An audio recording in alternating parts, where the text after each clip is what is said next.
I would like to welcome Bishop Michelle White-Haynes in leading an opening prayer for us.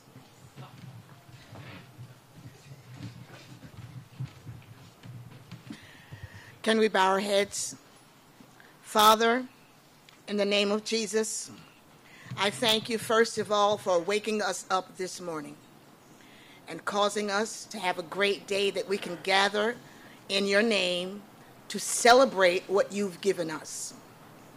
I thank you for every mind that has gone in to getting this project up and running.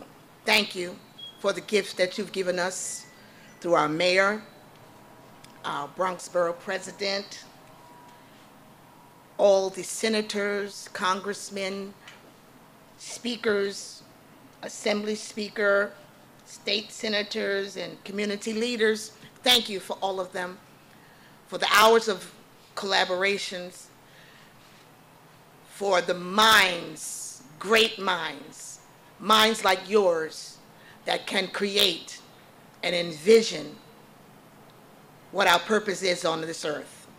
Thank you. Questions were asked, could any good thing come out of the Bronx? So we come this morning with an answer. Yes. Not only can good things come out of the Bronx, but good things can come into the Bronx. Yes. Thank you. Thank you for the Bronx. Thank you for the Bronx. Thank you for the Bronx. And God, we come to you to petition you, and thank you for this YMCA that's on the way. Though it tarry, it's been talked about for a long time, but it's in your time that things happen. Thank you for this Kairos moment that you set in plan long before the foundations of the world. You already planned this YMCA. Thank you.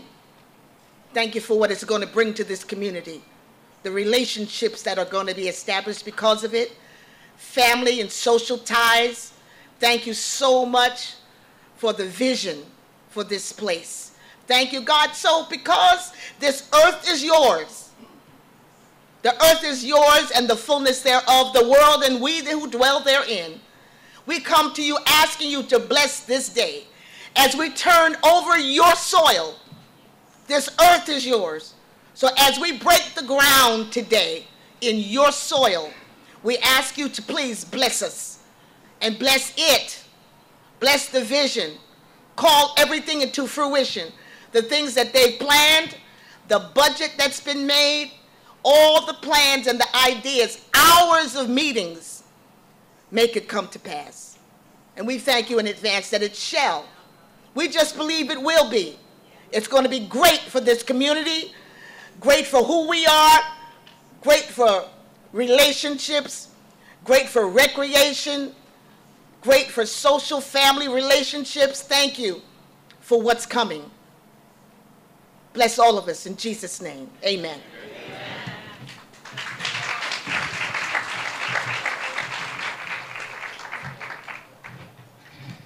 Thank you for those kind words.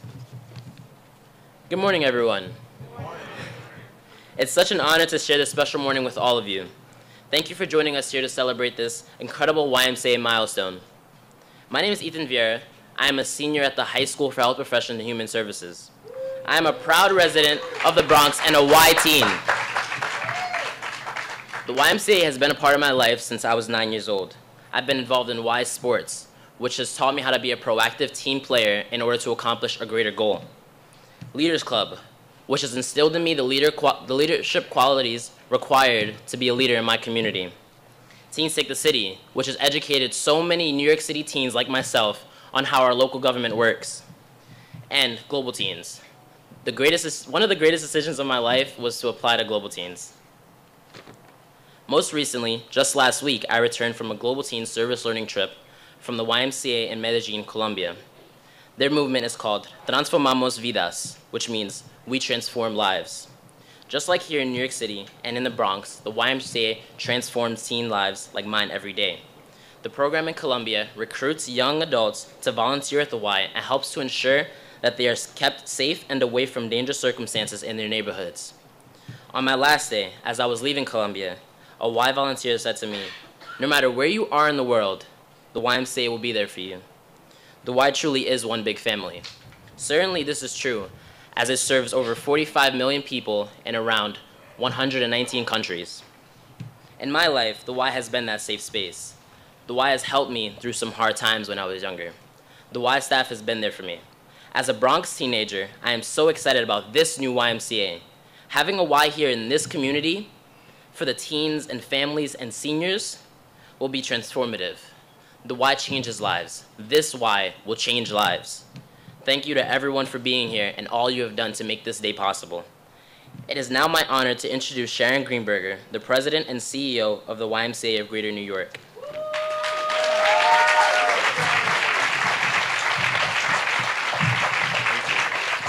Thank you so much. Good morning. Thank you all for joining us here today, and thank you, Ethan, for welcoming us and for sharing your story. You are a perfect example of why we are all here today, and I know I can say for all of us, you give us faith and remind us that we are in good hands with our city's youth. As you know, this day is a long time coming, and we are thrilled to see so many friends, partners, and colleagues together as we celebrate the groundbreaking of a new YMCA in the Northeast Bronx. We are here because more than 30 years ago, this community had a vision. You wanted a center of community for your children to come after school, for you to come improve your health and well-being, and for you to gather and connect with one another. And we are standing here today because of your enduring commitment to this community. And we are standing here today because of your persistence. And that's exactly what the YMCA is all about. We know what it means to be persistent and to persevere, to show up every day, to not give up, and to take care of one another. New York City's YMCA has 165 years of persisting and making a difference in people's lives. And today we serve over 500,000 people every year at our 24 branches throughout the 5 boroughs, where we empower youth, improve health, and strengthen community every day. But we know that we can't do that without all of you and your personal and collective persistence, and today really is about celebrating your dedication and your success. So on behalf of the entire YMCA, I want to thank all of the community leaders who had the vision and the tenacity to get us to where we are today, and to our elected partners who have helped bring a community's dream to life. And now I have the great pleasure to invite an incredible lineup of partners to talk more about this project and what it means to Bronx residents. And I'm going to start with our great mayor. No one understands the power of the Y more than Mayor de Blasio, who is a loyal member of our community in Prospect Park. And like the Y, he's also a great champion of equity, affordability, and community. Would you please come up and say a few words?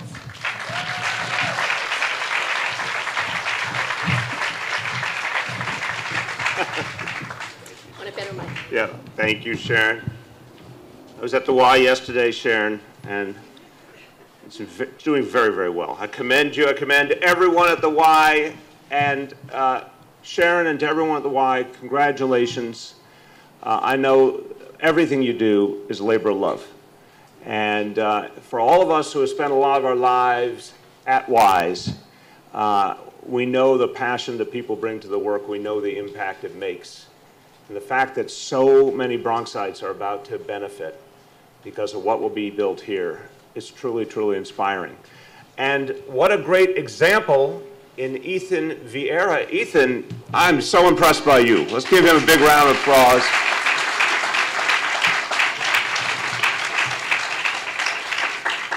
Ethan, if you're an indication of what the Y can do, it's a very bright future ahead for the young people of the Bronx. So congratulations and thank you.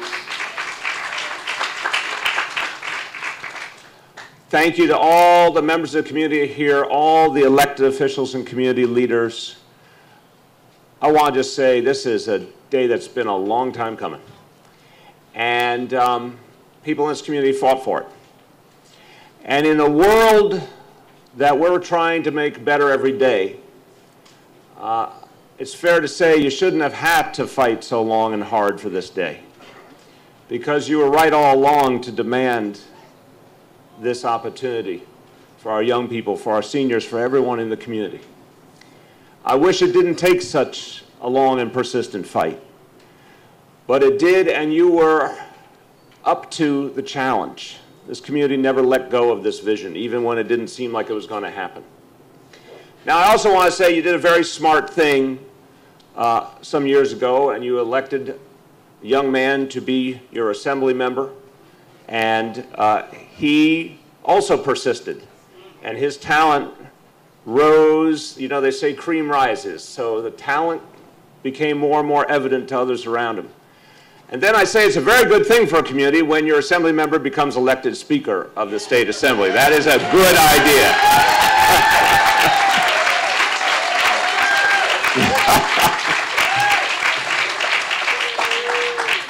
So you handled that exactly right. So that is another good way to make sure your why is going to happen. And one of the great reasons it is finally happening. And you'll hear from the speaker in a little bit, but I want to thank him at the outset because he has been the indispensable piece of this equation. And also, I can tell you from all the conversations we've had, talk about labor of love. This is something that Speaker Hastie feels in his heart. So thank you, Speaker, for all you've done to make this happen. I know all the elected officials would agree. I know the borough president would especially agree. The Bronx never quits. Never quits. And this is an example of that persistence. Now, long road, and one that reminds us of the inequities we have to overcome every day, because we know the Bronx didn't get its fair share. And we are trying every day to even up the score and provide the support and the investments that the Bronx deserves. We know that there were so many people who all these years would have benefited and finally will. All the folks who live in Co-op City. Co-op City, the largest affordable housing development in the country, deserved this a long time ago. Now we'll finally have it. All the folks who live in Edenwald and Baychester houses will finally have the recreation they deserve. This is about fairness. And I want you to note, if anyone ever challenges these investments, here's a fact. Across this great city, we all know we have a whole lot of people and only so much space. The average parkland in this city is 13 acres for every 1,000 kids. But here in Community Board 12, it's just 3 acres for every 1,000 kids. It's another reason, in the name of equity and fairness, why we needed this facility so badly, to give our young people a place to play. It took a long time, but now all the pieces have come together. I'm proud to say that my administration is making a major financial commitment, but more importantly, we will move heaven and earth in every way to get this done and get it done on time, because we can't get it done early enough.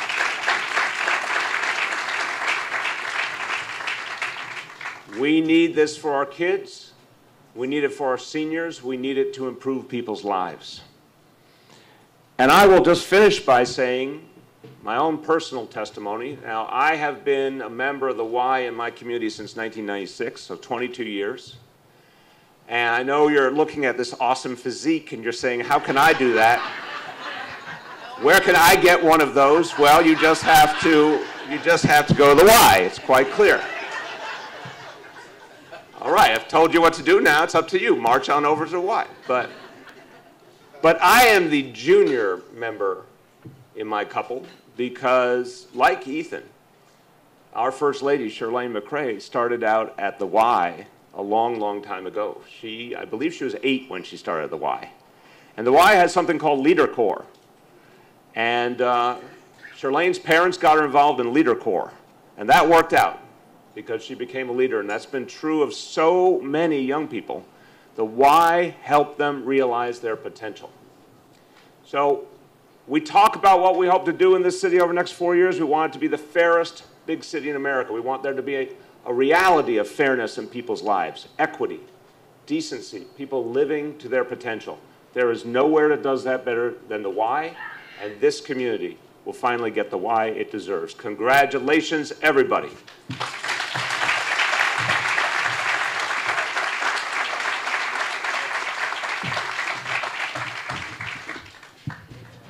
Come Comptroller Scott Stringer has a distinguished career of public service and knows better than anyone the importance of investing in New York City's communities. Please join me in welcoming him.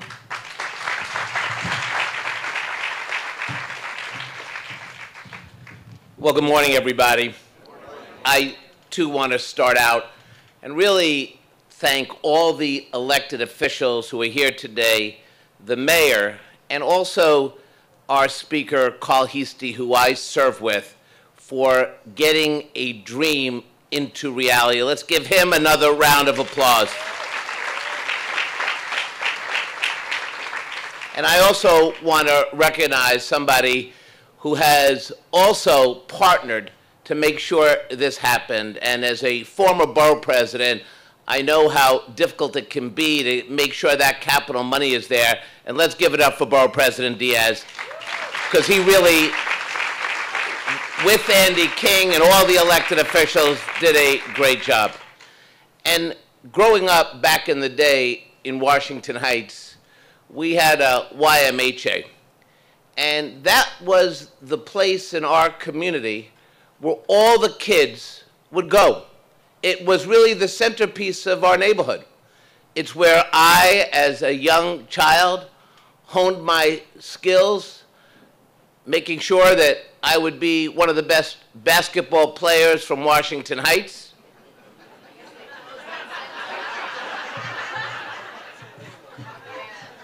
The best softball player in the community.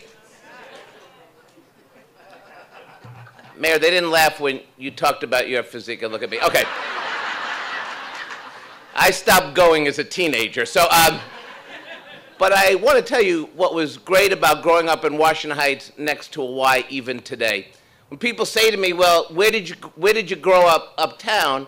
And I said, well, I was born and raised on Bogarta's Place near the post office. And people will always say, where's that? Then I say, I went to PS 152 down near Elwood Street. And people say, where's that? And then I would say, I grew up around the corner from the Y. The Y. Because people know for communities, the Y becomes the centerpiece of a community. Wherever you are, it's the Y.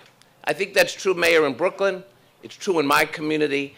And what you, Speaker Heastie, Mayor, Borough President, elected officials, what you brought here today is something that's going to transform the community for our young people. So I just want to say, Sharon, get me those contracts. Let's get started. You know how I am. I sign them quickly as possible. Thank you very much.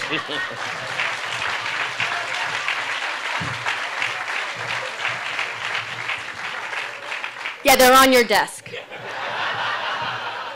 Public advocate Tish James is a proud card-carrying member of the Bed-Stuy YMCA and a passionate community advocate. Please join me in welcoming our fearless public advocate.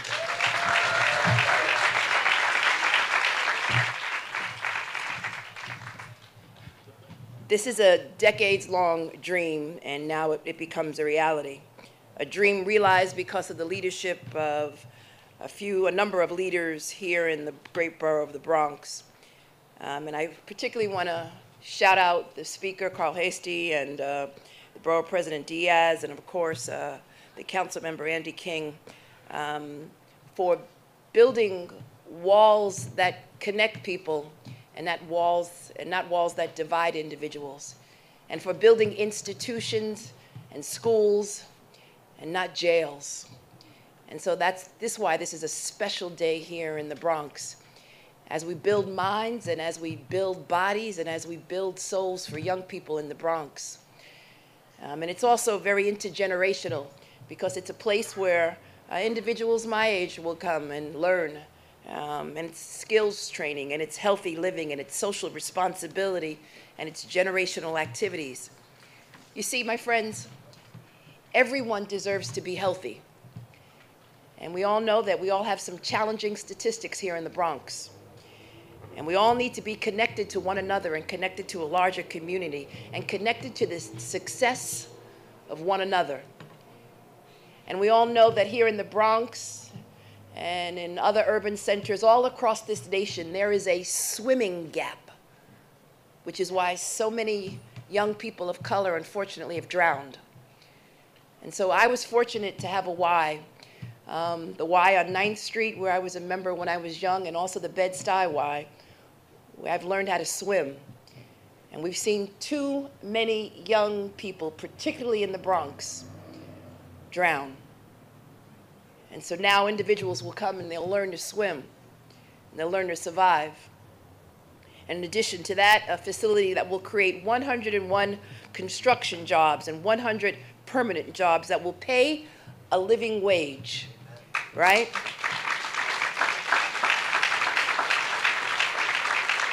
And a lot of those workers will not be from outside of this community. They'll be right here in the community, raising families and being part of the community, right?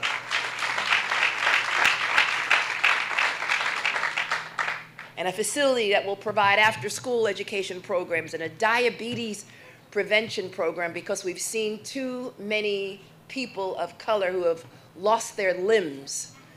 One, because they don't lead a healthy lifestyle, and two, because of they don't have access to care. And so it's really critically important that we have a program that talks about diabetes prevention program, a senior adult program, a teen center, and an athletic facility, all in one safe and convenient space. And when you build this athletic center, then the coaches will come and the scholarships will come and all of the kids will go to college.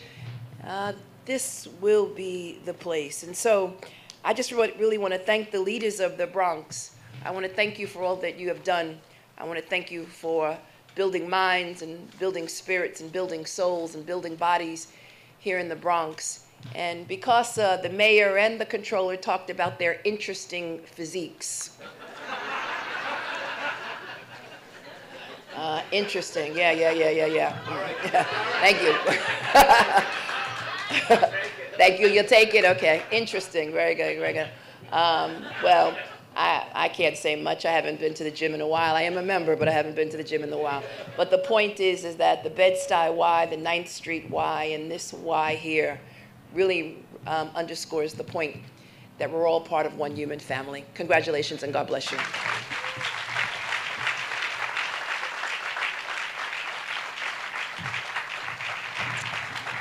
For nearly 30 years, Congressman Elliot Engler has represented the Bronx and been a vocal advocate for healthcare access, safe streets, and quality education. Please join me in welcoming him.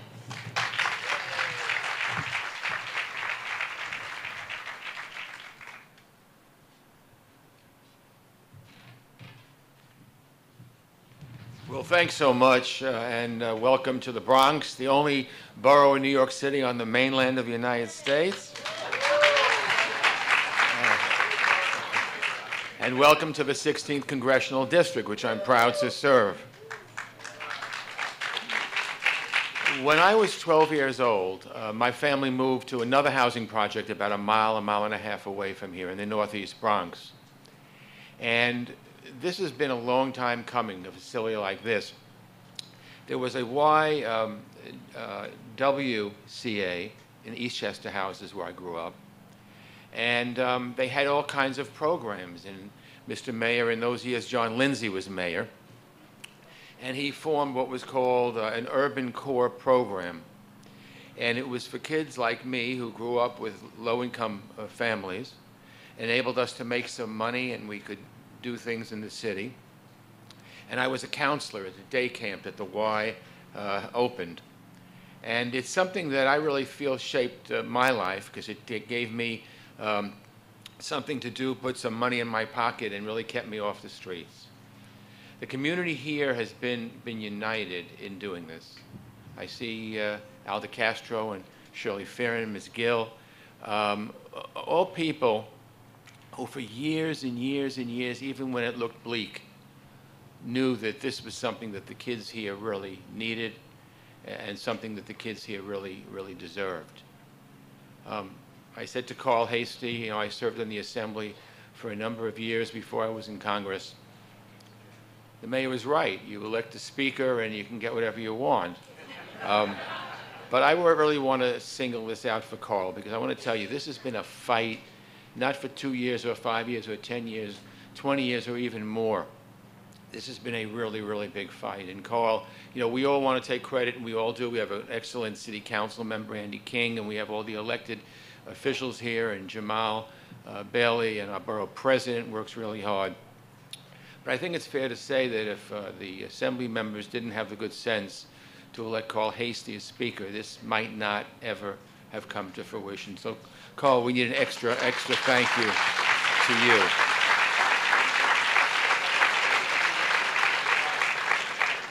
I won't talk about physiques because, you know, what the heck.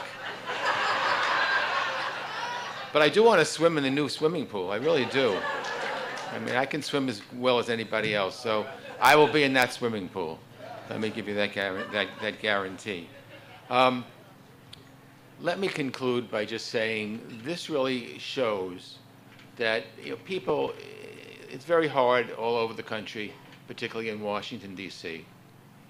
And at a time when people cast aspersions on elected officials or look at government and say it doesn't work, we're here this morning to show that government does work.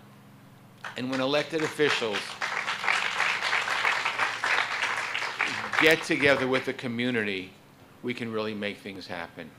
So I'm just so honored and pleased to join all my colleagues and community leaders. And I may not have the best physique in the world, but I'm going to go swimming in this pool. Thank you.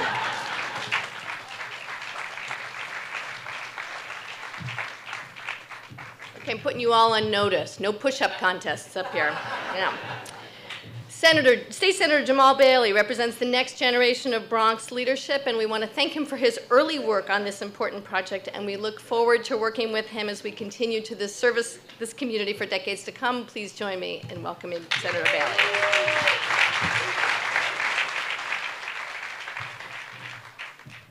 So let's start with the physique comments. The only thing that I'm not excited about this YMCA is that my chief of staff is going to force me to work out because it's a stone throw away from my district office. But everything other than that is an amazing day for us to be here. To the YMCA, thank you for all that you've done in believing in this community, for investing in us. Community leaders, Al DeCastro and Shirley Fearon and so many others, thank you for paving the way, planting that seed. Thank you. To our borough president, our great councilman, and our speaker, for standing strong and making sure that, you know, take a step back. I was at a meeting about this YMCA under a different administration. And we were sat in City Hall, and there was a deputy mayor who will remain unnameless and kind of just twirled his pen around when we asked, what was the reality of this? And he said, well, we'll see. Well, we saw what happened when you get an administration that cares. We saw what happens when you get a council member that cares. We saw what happened when you get the Speaker of the Assembly in your backyard. Good things happen for this borough.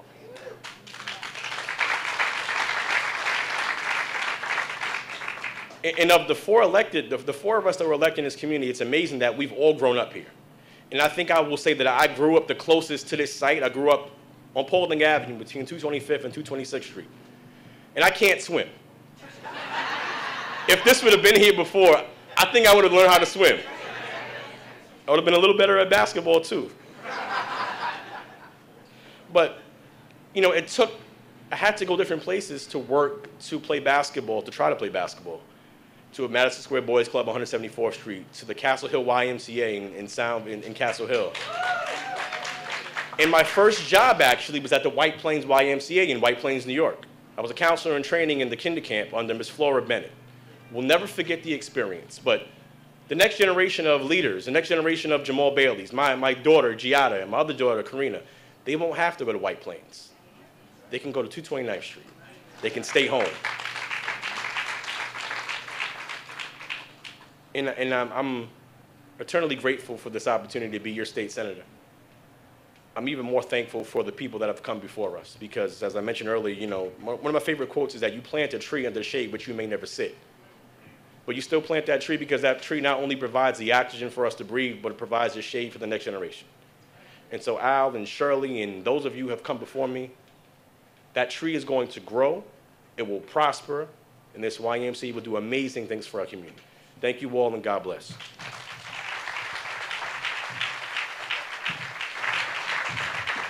And you're the first one in the pool in 2020.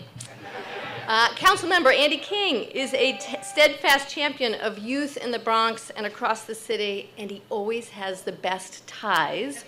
So please join me in welcoming his and his bow tie to the stage.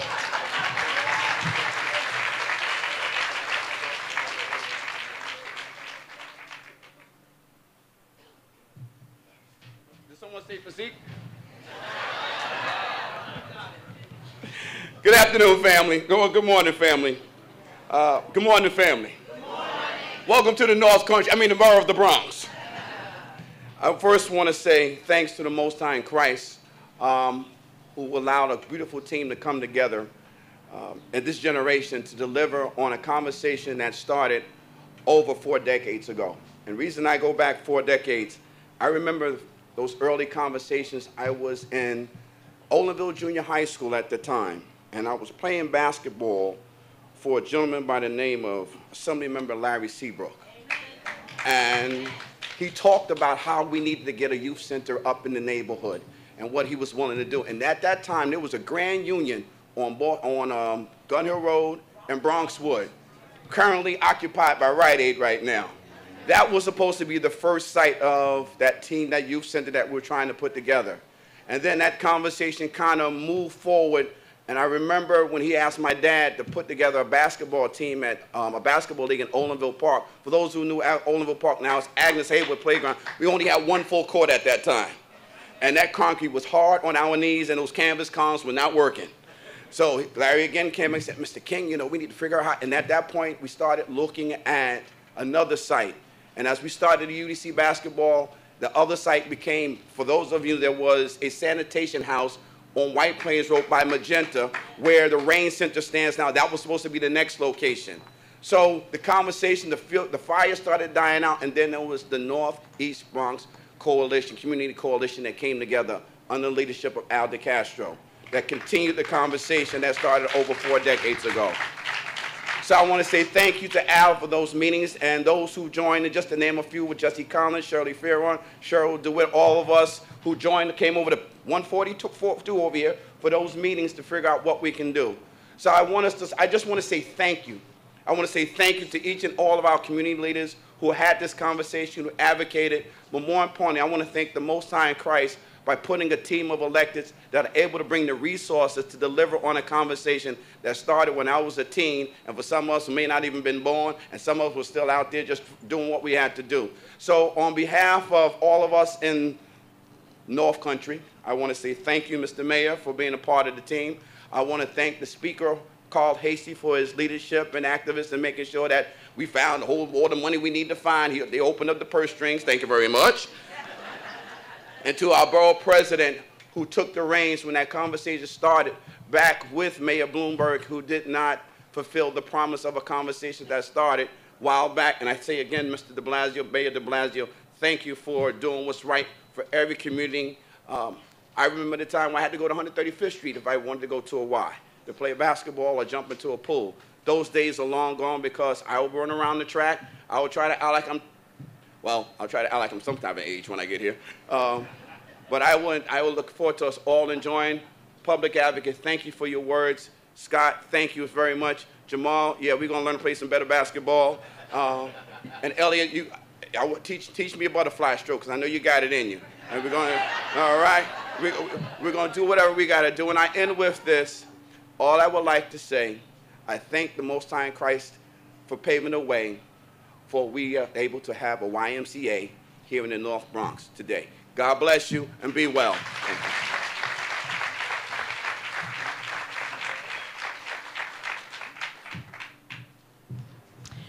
Bronx District Attorney Darcel Clark, a lifelong Bronx resident and trailblazer, is committed to improving community outcomes. Please join me in welcoming her.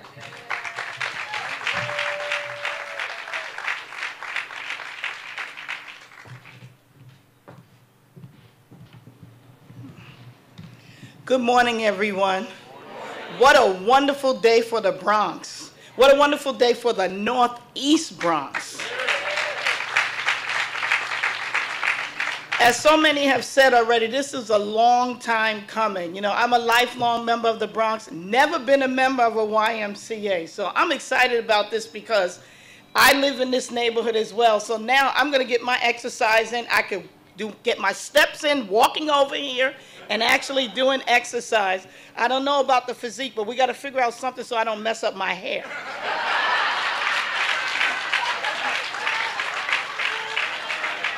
Because you all know how very important that is to a black woman, okay? But I'm going to get it in, and it's just so exciting. It's just so exciting to be here with all of you. I want to thank all the elected officials, those leaders that have been at the forefront of this. First and foremost, Speaker Hasty. You know what? I know Carl quite a few years now, and you know, I saw him rise up in the assembly, become the speaker, and one of the first things he talked about when he became speaker was being able to deliver this why to this community. So thank you, Carl, for that. And the borough president, always a great partner as well. I grew up in the Soundview area, where he grew up as well. So you always have been committed to the entire Bronx, so thank you for your leadership. And Mr. Mayor, of course, we couldn't have done it without you as a partner. So Carl is very persuasive, I know, but we needed you. We needed him to be able to persuade you that this should happen. And all the stars aligned, and we got what we needed. So thank you, all of you, for so very much for what you've done. Jamal, you were a leader coming up through with Carl. Now you represent the community. Andy, the champion of youth in this community, so thank God for you and the work you've done. But most importantly, I want to thank those community leaders who never, ever, ever gave up. You guys preceded Carl and Andy and everybody else to make sure that this happened. Al and Shirley, of course, we'll hear from, Laura Roldan, Miss Barnett, you know, all of you, Miss Gill. You know, you all were here. You never gave up. And that's a tremendous example for those of us who are still here in the community to know that I don't care how many times people tell you no, you continue to say, yes, can happen. It can happen. And you've done that. And thank you for all your leadership in that. You know, I started looking up the history of, you know, how long it took for this why to happen. And I don't know exactly how long it did, but I came across a photo that was in the Daily News in 2009. And here we have Miss Gill, Al DeCastro, Shirley Viera, Bernadine Hines, may she rest in peace, just had the street named after her. Miss Barnett, Laura Rodon. The only one person I didn't know is Lois Richardson, she's here. Jesse Collins and James Alston. Look at that. That was the Northeast Bronx Coalition pushing for this. And many of you are still here, so thank you for you. And those who have passed on, thank you. Thank them for all their hard work. You know, the business that I'm in, of course, is helping to bridge the gap between law enforcement and the community. But most importantly, my job is public safety. This why, and thank you to the YMCA, you now will help be a partner with me to continue to make the Bronx safe, to keep the Northeast Bronx safe. We've had so many tragedies here with youth, our seniors. You know, Miss Sadie Mitchell in 2009 was murdered by a young person. Kamar Brooks, we're still trying to solve that from Haven Park. A student, you know, a young athlete trying to play tennis. This is why we need it. So now, when I do my job, this could be the center of my alternatives to incarceration. This can be the center of giving our youth something constructive to do, building a community with the seniors teaching the young people teaching the seniors, and everybody just under one roof, improving their quality of life. So I'm so proud to be a part of this. I'm so proud that this is coming, and I can't wait to get my Y membership. Thank you.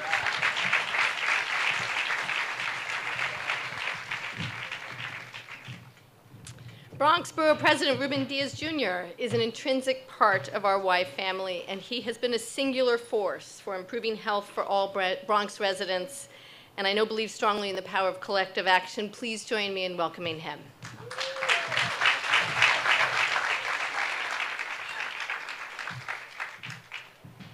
Good morning, everyone. Good morning, family.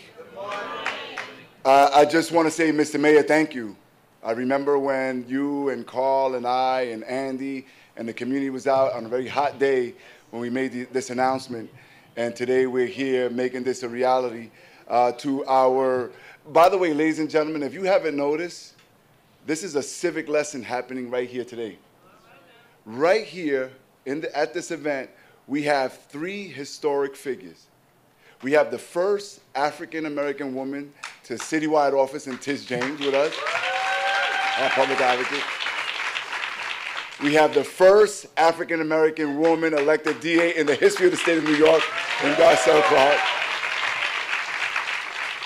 And the first black man elected speaker to the New York State Assembly in Carl Hastings. Carl and I are good friends, very close friends.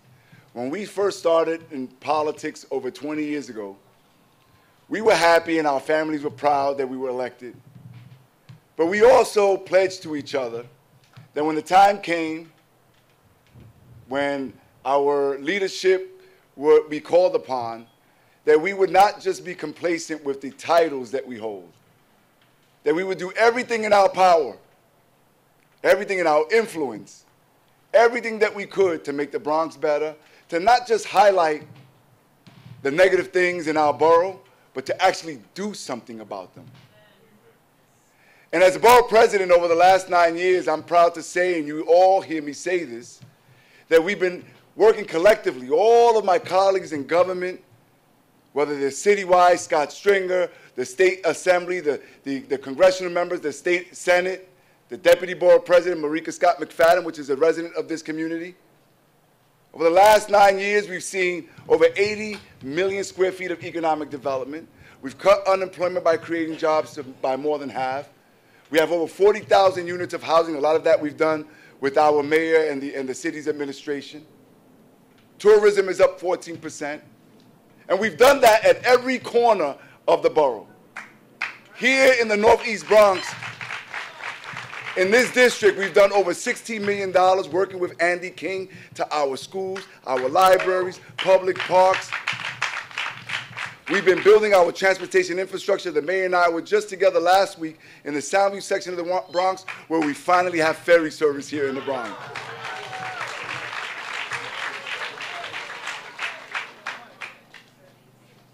But ladies and gentlemen, I just want to strike a chord very quickly that the DA did. This has to be more than just allocating funding. This is about more than just bricks and mortar.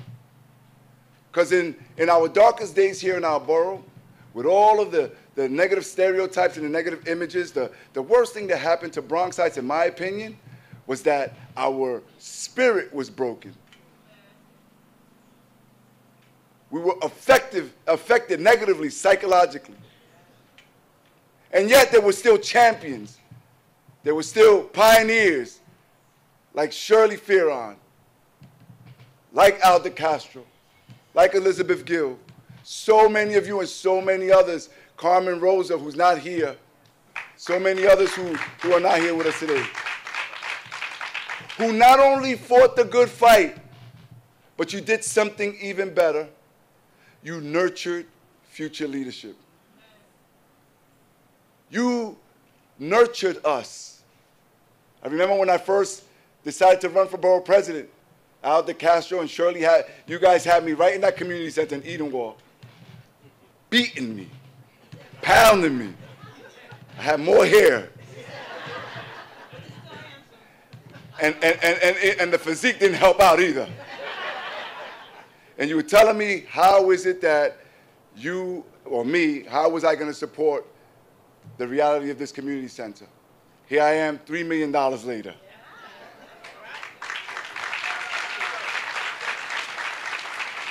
Working with Carl, working with Andy, working with the mayor.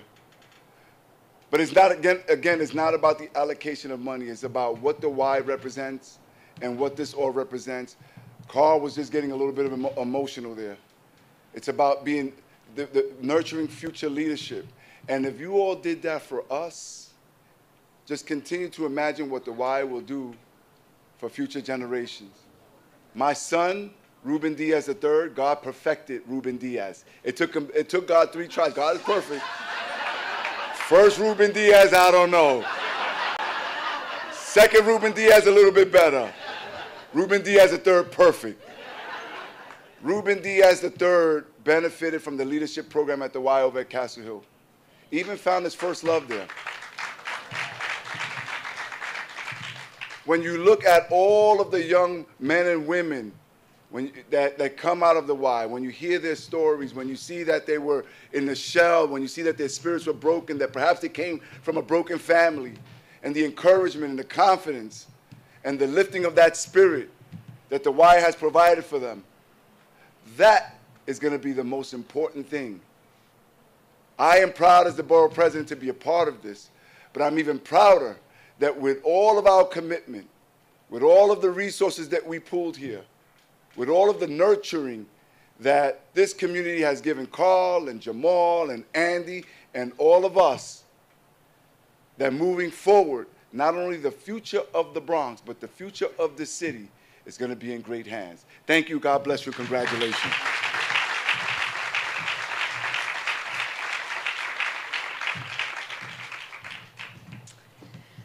As you have heard, Assembly Speaker Carl Hastie has in many ways been the patron saint for this new YMCA branch. This facility truly wouldn't be possible without his leadership, his vision, and his commitment to this community. Please join me in welcoming him.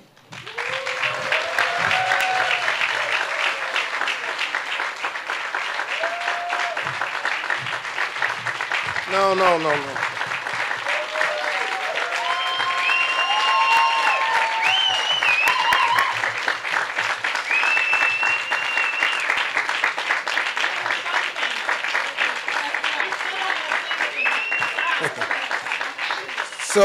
Thank you. Good morning, everyone. And for all of you who know my background in mathematics and finance, I always believe in the first economic lesson that I was learned, that demand should always be met with supply.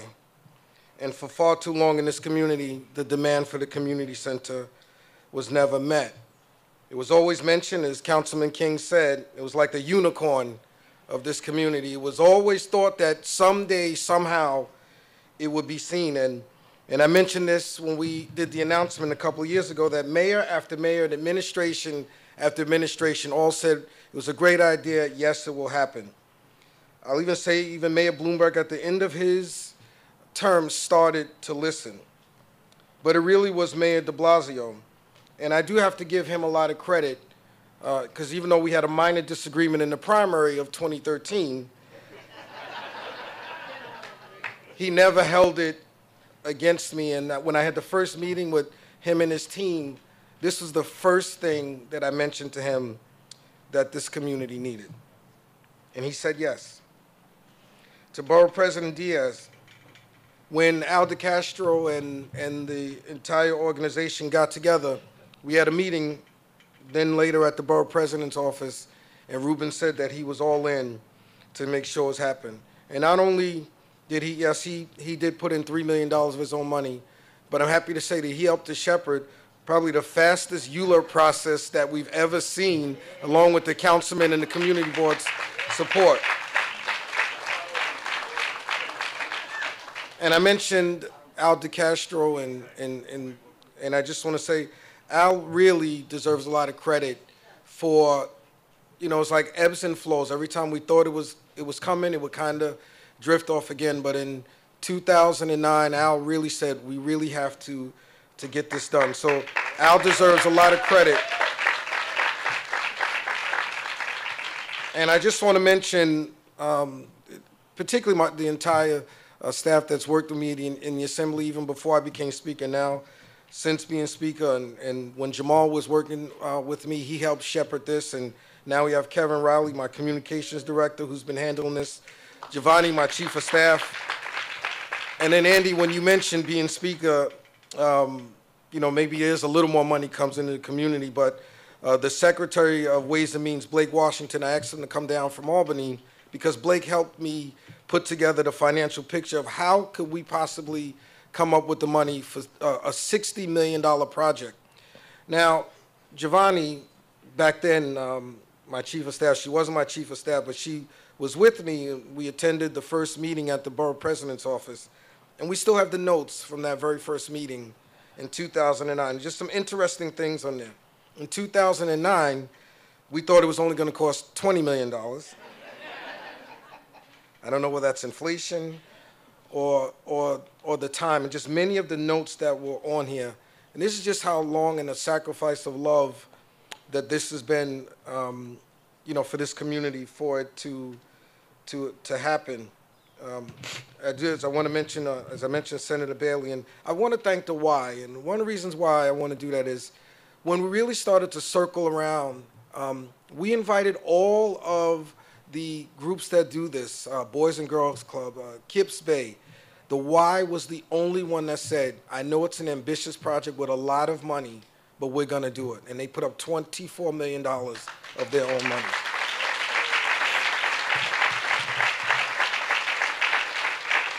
And it's been mentioned before, this is really a game changer for this community. How many young lives will be saved? How many people who may not have much family left around them? A new place for people. It's like going to be a family reunion place with this Y. And as I've said many, many times, although being the Speaker of the state of, in the Assembly in the state of New York is a great thing, I continue to try. I'm not a fool as an elected official. My most important job will always be being the assemblyman of this community. And I have to say this is my proudest achievement. Ruben is right. I've been getting a little emotional. But I really want to, and I did ask the Y, and we're still trying to figure out how to do this. Oh, and I forgot to mention Joe Garber as well, who's helped with this. I know Mike Weiland, all of the staff that's here. I don't want to leave anyone out. But I've asked the Y, and we're still trying to figure this out, and a way to remember all of those. Darcel, you showed the picture. Two of the people in the picture aren't with us anymore. And another person, Carmen Rosa, who was the district manager, it's another one who fought so hard. We are going to make sure that every single person over these 4 decades that fought for this will somehow be mentioned and showed in that Y. And I couldn't be. And I just want to say thank you to all of them, that all of their work was not in vain, that we're finally here. And Andy, you walked us through the timeline. I was a teenager when we first started talking about building this. I'll be 51 years old next month. And so it is a long, long, long time coming. But as the bishop said, sometimes God doesn't come when we want, but he's always on time. Thank you, everybody, and God bless you.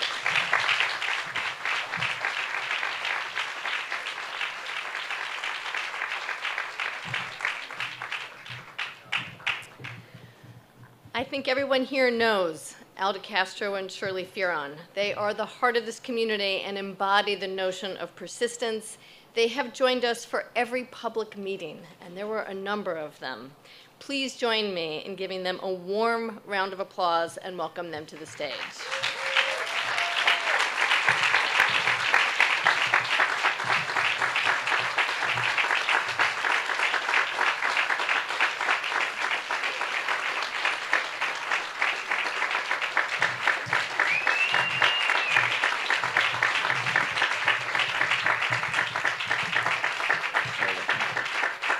Please be seated.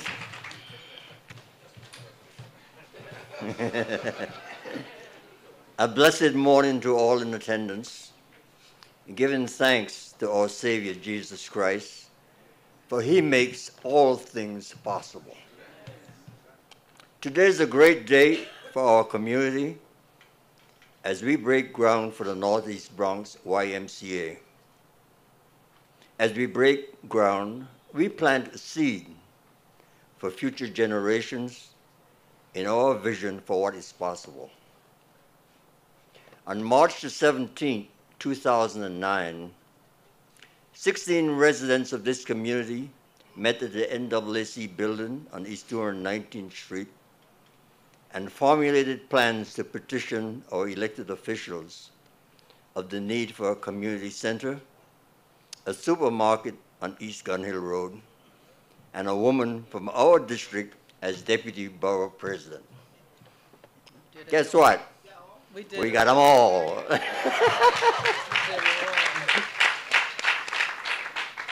We formed the Northeast Bronx Community Coalition with Shirley Farron and I as co-chairs.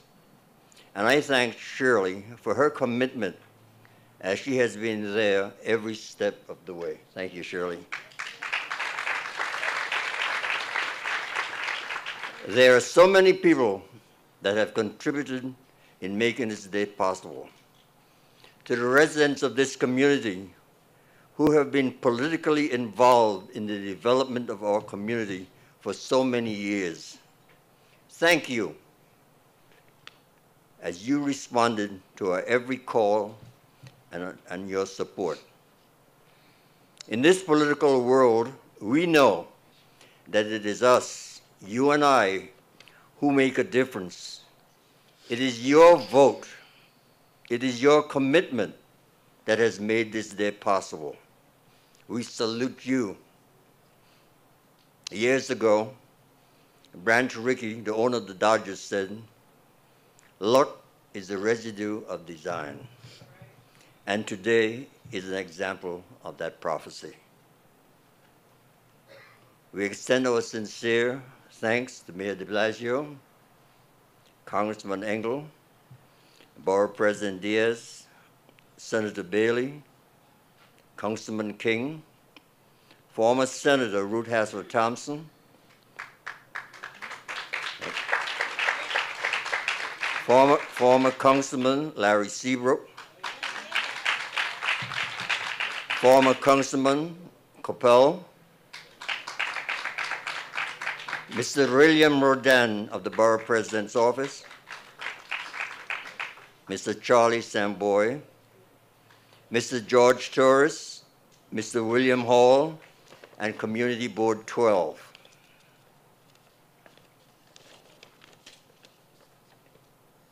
And in memorial, Carmen Rosa, District Manager of Community Board 12. Rest in peace, dear Carmen. Also, special thanks to Giovanni Brooks and Kevin Riley of Speaker Hastie's office.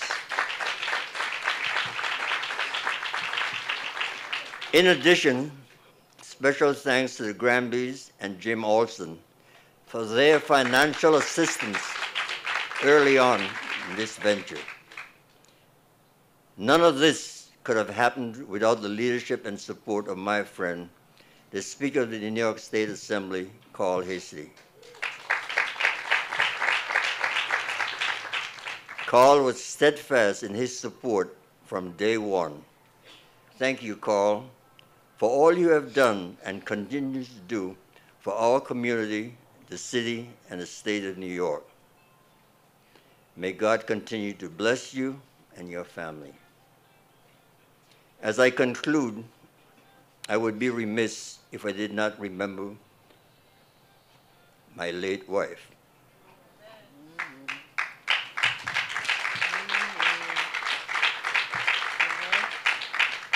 Of 66 years of marriage, Elvira Hart de Castro, who stood with me as we sought and fought to improve the quality of life in this community for over 50 years, through thick and thin, with the East of Laconia Community Association, where our motto was and still is, what we do for our community, we do for ourselves. Thank you, community, and thank you, ladies and gentlemen.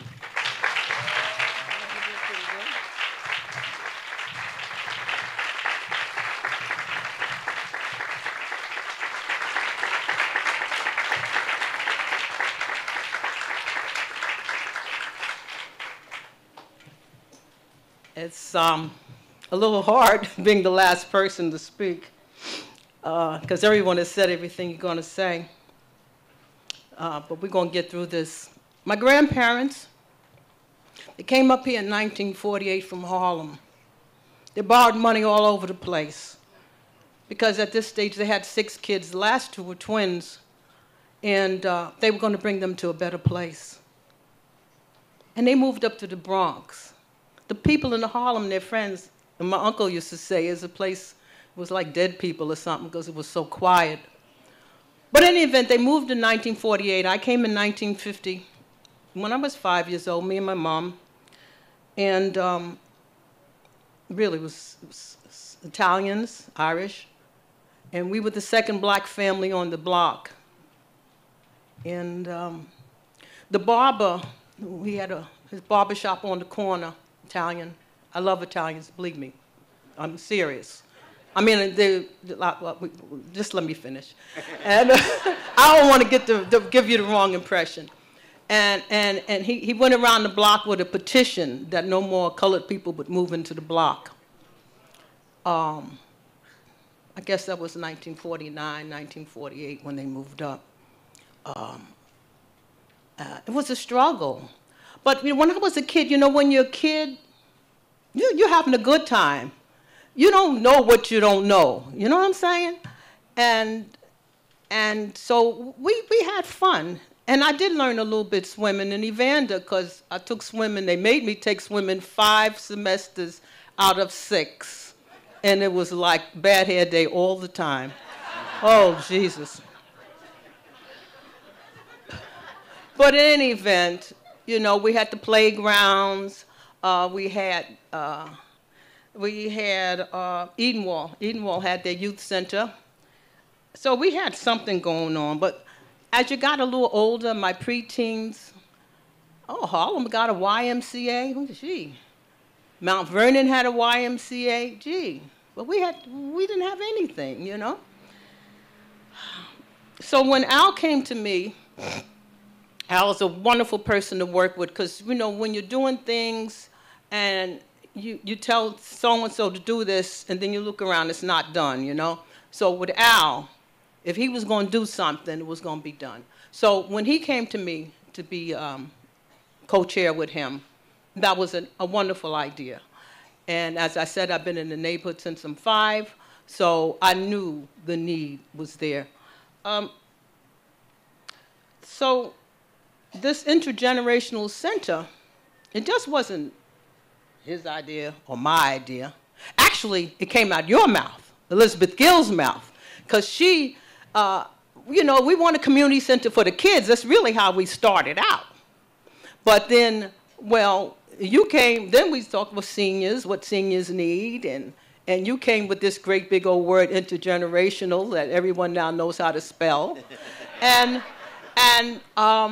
the ideas formed because we had you who came to these meetings. You know, you didn't leave us there, just 2 or 3 of us at a meeting. You came to the meetings and you had your ideas. Let me see, where's Hillary? Hillary was, Hillary's in that garden on the roof. We're going to plant up on that roof. And when I looked in that, did any of you look over in that thingamabob over there? Oh my God. I didn't want to do it because I do things and I get a little embarrassed.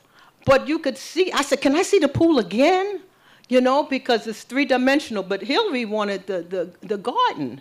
Now, I'm the former educator, so I was really hell-bent on a GED program. The GED program, we got to get the people together. We try to get them together in high school, but where that fails, you know. So there's so much involved in this, and you've been hearing it all day. Again, Bernadine Hines, she was in C&W all through her heart and her soul. Pauline Wilson. Pauline Wilson, she went to Our Lady of Grace. She would, especially Thanksgiving time, she would go around getting food to give to the poor people of her church. Let's see now. I'm not reading anything on this paper, as you can see, so I have to look at it. Carmen Rosa, I saw her letter from 2005, from when she sent to City Hall because we needed a community center. So there's so many of us, Laura Rodin, Bunny Barrett, with so many of us that were at that original meeting in March 2009, and we knew what we wanted. I gotta thank, I know Carl, my son, my adopted son. Jamal got a little jealous, so I had to adopt him too. Reuben, he didn't even know I adopted him. I'm so proud of our young men because that's what we need for the community.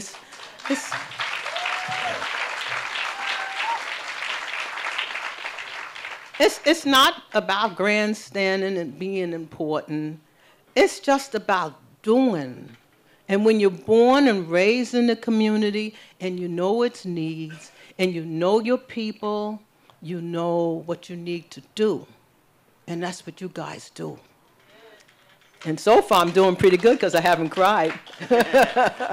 and Andy King, oh, we were at his father's street naming. And he was amazing, amazing, amazing helping all the young people. And that's why he has children that grew up to be so wonderful. And so it's a whole lot of you I need to thank. Let's see, did I miss anybody? Tish James, you know we for you, right? Okay. And one of your opponents is my soror. So, you know, I'm going against the grain. I just want you to know that right up here now. Elliot Engel. Oh, God, here we go. I'm going to be nice, Elliot. We went to Evangelist Child's High School. Evangelist Child, are you in the house? That's right. That's how I learned to swim a little bit. I told you, 5 semesters out of 6. Olinville. I went to Olinville. I went there from kindergarten. Yeah. So I just want to thank you, all of you elected officials, the YMCA staff. Oh my God, they are each one is friendlier than the other. Each one is smarter than the other. They are just amazing, amazing people. And we haven't gotten big heads because they've taken us to a few functions and introduced us to all these people, and we feel like very important. But the YMCA staff, you're just amazing. And I don't know what I may have left out. And if I left you out, I'm really, really sorry. But I just want to thank this community, Lethea Williams. We just want to, Laura Rodan, Olia, Miss Deese, Cheryl DeWitt from our daycare. We got the best daycare in the world. That's right. Raise your hand, Miss D. Cheryl DeWitt. We got the best daycare in the world. Williams-Bridge AACP, Early Childhood Education Center. And I just want to thank you all for your support because we really have been at it for a while here. And I thank him for being the bulldog. We met the contractor over here. What's he doing, the work? Construction. Right away he said, I need your card. In any event, I just want to say thank you. I love you all. And just keep fighting for the community, fighting for what you know is right. Because we got stuff that ain't right. You know it. But fight for what you know is right, and we can do it all. And I thank you, and if I spoke too long, I apologize.